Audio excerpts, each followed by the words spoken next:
This is Munchausen. Like, I had a Munchausen by proxy case when I did child abuse cases, a mother that was making her child sick. But this reads Munchausen to me, that you wanted this attention. You saw that money that was getting gathered. His generation, he's showing kids what it is to give back. The Titkemeier family, Ryan, Lisa, and their 2 boys.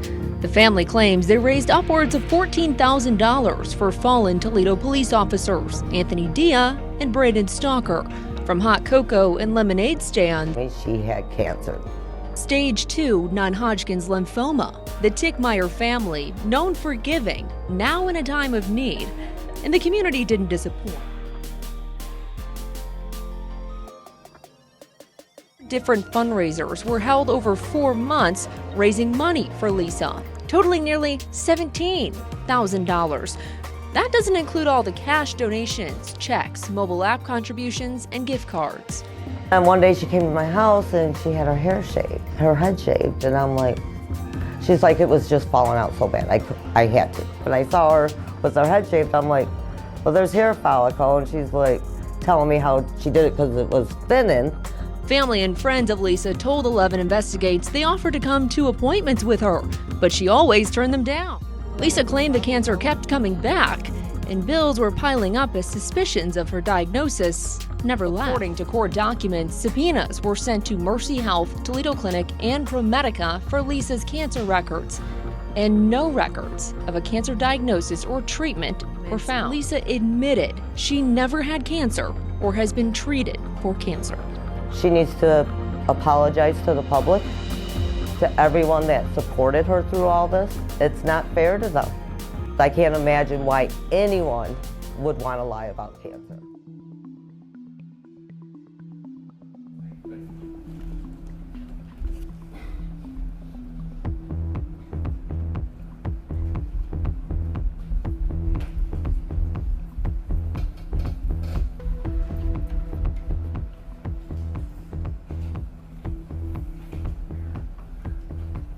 Thank you. I'm going to turn first then to the state of Ohio.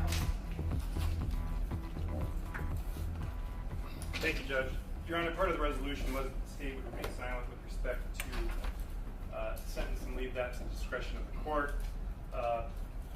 With that in mind, just a couple of notes that the state would like to put on the record. It's the state's understanding there's a number of community representatives here or victims that are interested in the outcome of this that are present in the gallery. Obviously, the court has received a number of correspondence from the folks that you already mentioned. With respect to the restitution, there's an agreement with respect to the amount of restitution. However, through the course of the investigation, a number of anonymous cash donations and a number of anonymous donations were made. So by way of restitution, the state would ask if the court would consider the following: that any known entity that was deprived during this theft, that they be made whole. Whatever amount is left over with respect to the anonymous amount, Mrs. Bates would ask the court to consider the order that the remainder be split between 2 charities, one being Cherished Friends of Ahava, which is a 501c3 that treats cancer patients, as well as the Victory Center, both located here in Toledo, Lucas County, Ohio. So that would be the state's request with respect to the additional funds that are collected via restitution. Aside from that, Judge, this is an F4. Obviously, the court knows what is available to it, and we trust your sentencing with respect to whatever it is you decide to do today. Thank you. Mr. McElroy, do you have any problem with those recommendations from the state of Ohio? Not at all, Your Honor. In fact, such a restitution order was anticipated. I think even Ms. Titkemeier mentioned it in her interview with the pre-sentence. Thank you. All right. Mr. Loisel, then anything else? No, Judge, thank you. All right. Thank you. You may proceed, Mr. McElroy. Thank you, Your Honor.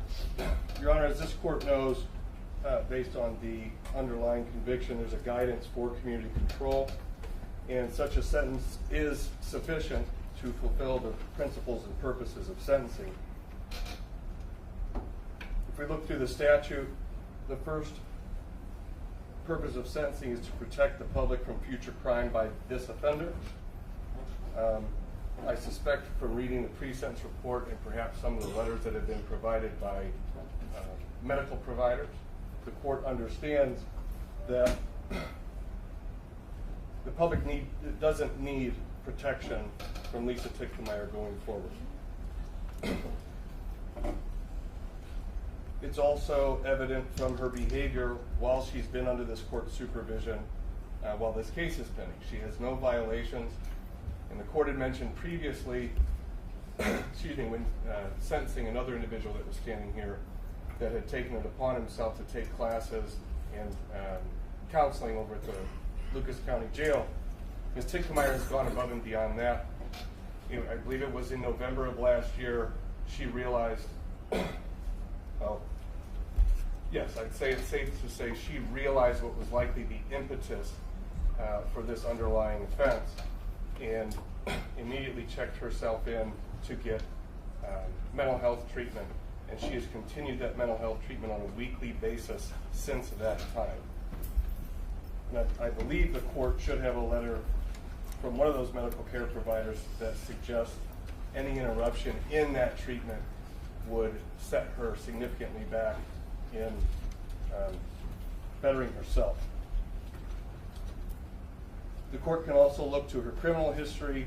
I won't belabor the point. It's pretty straightforward. She has nothing but traffic violations until this offense. All of that suggests that the public does not need such protection from Lisa Titkemeier. Another purpose of sentencing, as this court is well aware, is to punish the offender. There's no doubt that Ms. Titkemeier deserves some punishment, and that's one of the things this court has to address today. I would point out, Your Honor, that there has been, fair or unfair, there has been unspeakable ridicule and shame, both self-ridicule and self-shame by the defendant herself, but more than that, public ridicule and public shame, as the court can well imagine in the era of social media.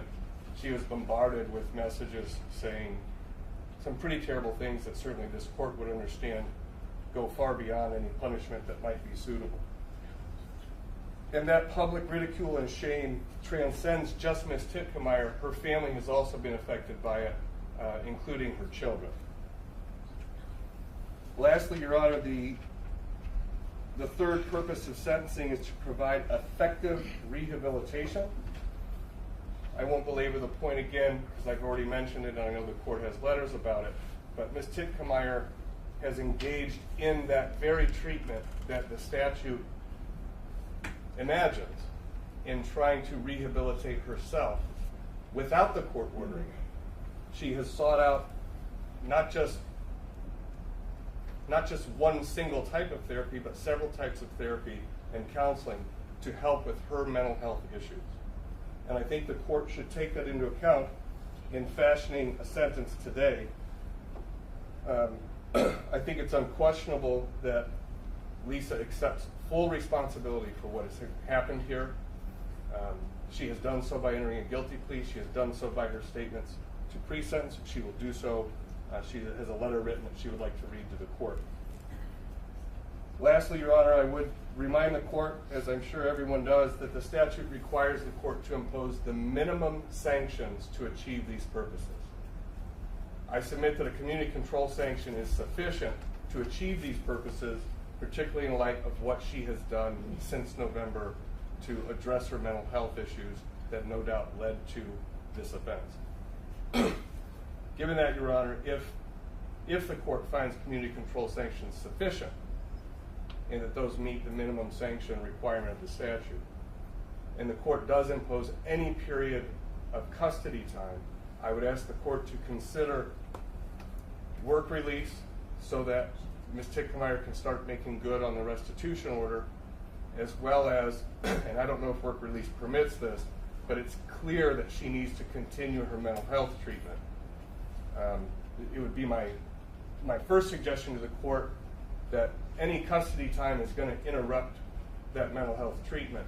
But if there is custody time that can permit that mental health treatment to continue and the court deems custody time necessary, then I would ask the court to consider that. Thank you. Thank you. Ms. Titkemeier, anything you'd like to say? Yes, I have a letter I would like to read. Thank you. I first want to sincerely apologize from the bottom of my heart for my past actions, for the hurt that I have caused others, and for you, Your Honor, and all people to know that I am 100% accountable. The remorse I carry with me every day is so much that if I could go back in time, I would. On November 10th, 2023, I admitted myself to St. Charles, and it's the day that saved my life. I know I'm unable to change the past, and I will only strive to be a better person for myself, my husband, my 2 amazing sons, for my family and friends. I will continue my mental health treatments twice a week, sometimes even more. I will work on mending broken relationships that I am responsible for. The support and love I have received from my husband, my parents, family, and friends is something I will forever be grateful for. I will never allow myself to go backwards and will only push forward to be who I am meant to be. Again, Your Honor, I want to say how truly, deeply sorry I am to everyone affected by my actions. Thank you. I appreciate that.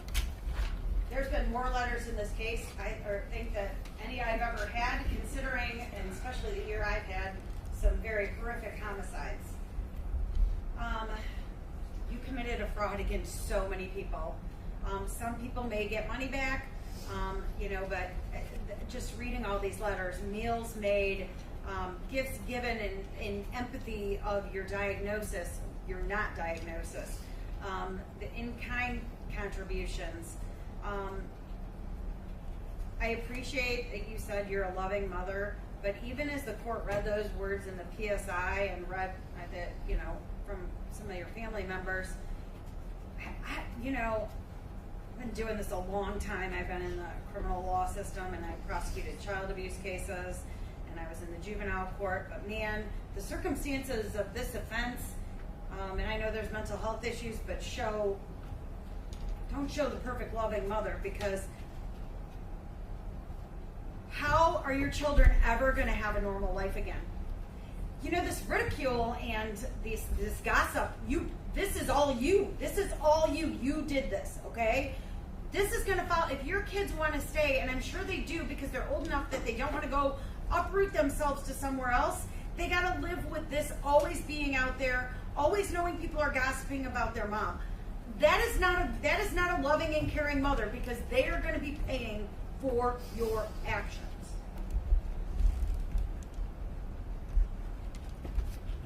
I mean, even the things I saw about couple of the family members shaving their head to bond and to in solidarity with you.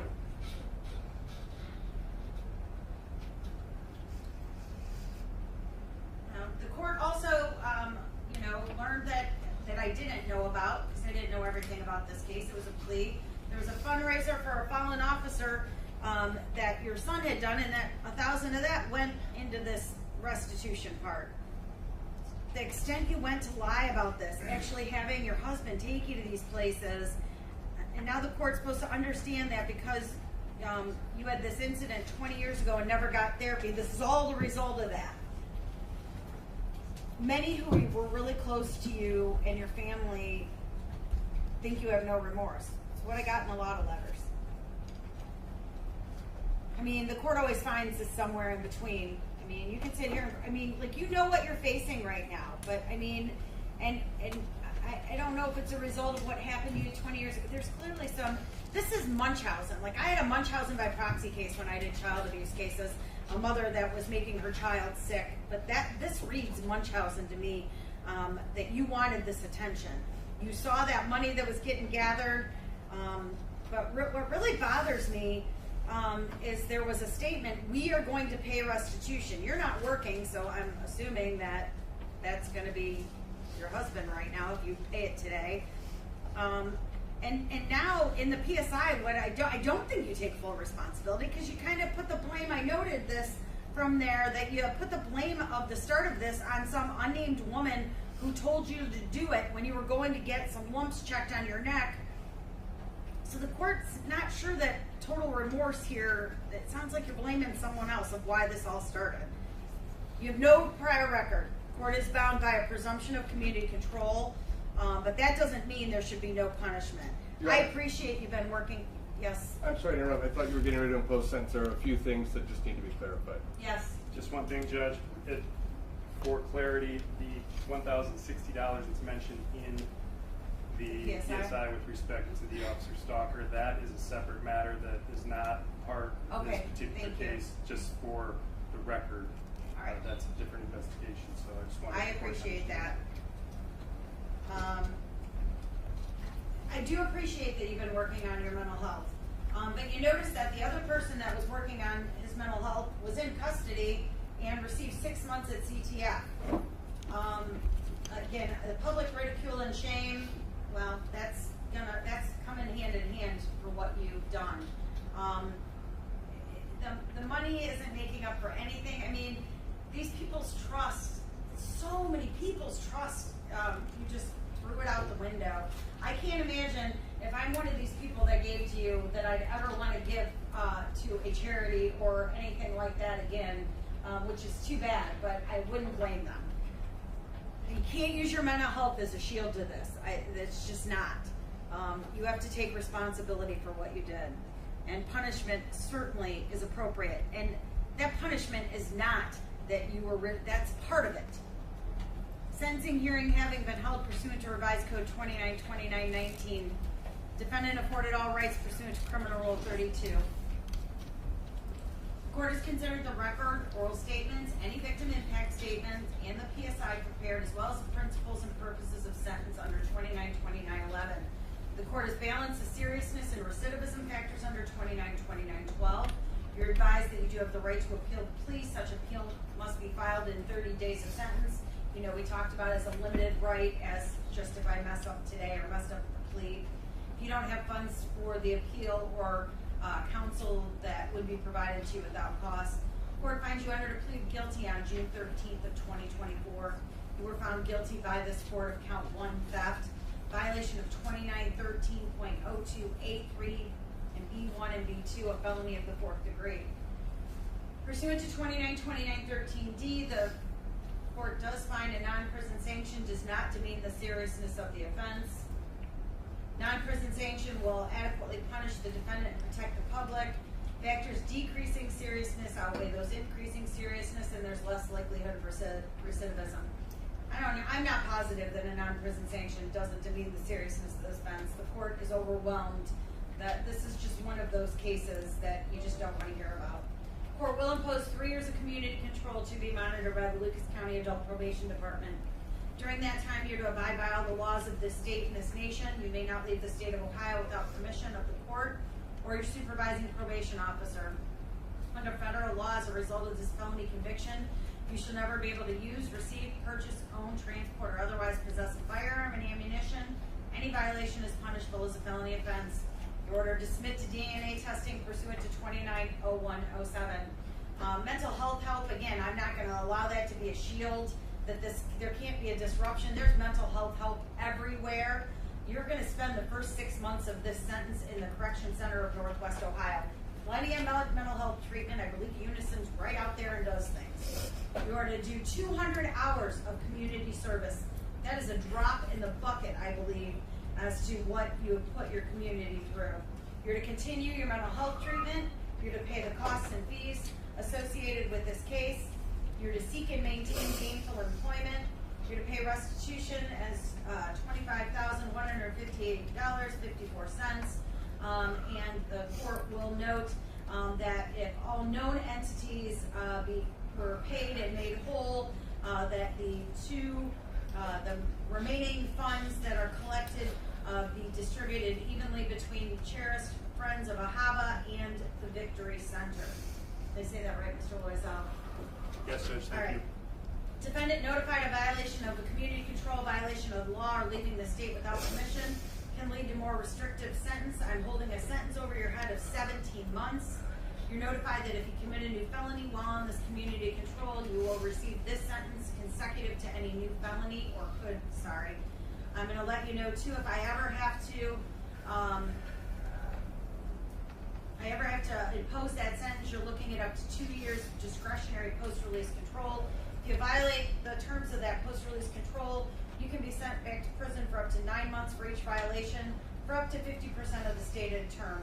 If a violation is a new felony, you can be returned to prison for the remaining period of control or 12 months, whichever is greater, plus receive a prison term for the new crime.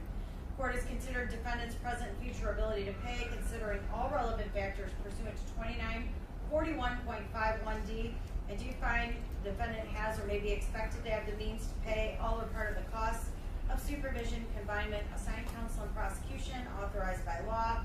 This is pursuant to 2947.23, 2929.18, 2951.021, and 9.92C. This order, and the order for restitution in the amount of $25,158.54. Defendant is remanded to the Lucas County Sheriff's Department for transportation to the Corrections Center of Northwest Ohio. Anything else, Mr. Loizal? Nothing for the state. Thank you, Mr. Judge. McElroy? Your Honor, just two things.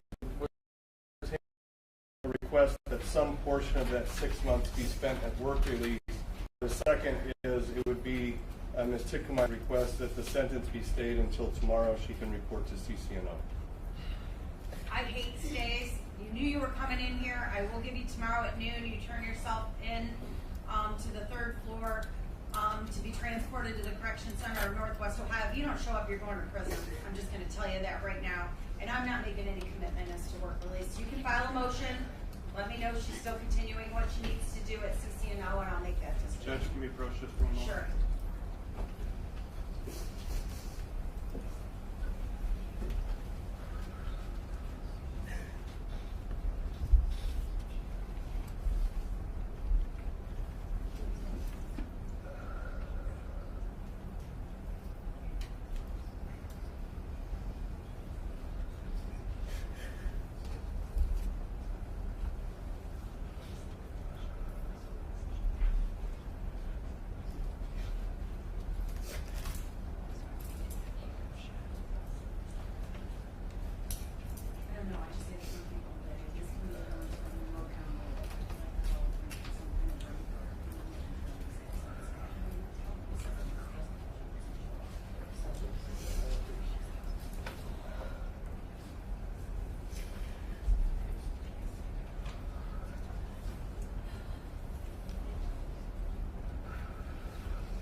Two things. I mean, you know, it's just some things that I have to think about, and I know there's some mental health issues, and I know we talked about up here, this is not a big sentence in my courtroom by any means, but this is a large sentence for you. Your Honor, Ms. Titkemeier said she's a... No, that's not bothering me at all. Okay, That's very fine. good. That's fine. Very good. Thank you. But here's the thing. I am going to allow you, but you're going to turn yourself in here, 3rd floor security, by noon tomorrow. I meant it when I said that you're going to get that prison sentence if you do not show up. I actually think this is a felony of the 4th degree that I certainly could overcome the presumption because of what I read in these letters. Not going to do that, however, but you know, you're going to obviously disappoint a lot of people, and your family included, right? So turn yourself in by noon tomorrow. I don't want to have you here and have a warrant would be issued immediately, and I mean, don't be late at all. By noon tomorrow, third floor security. Anything else, Mr. Loisel? No, Mr. Judge. McElroy? No, Your Honor. Thank you. Good luck.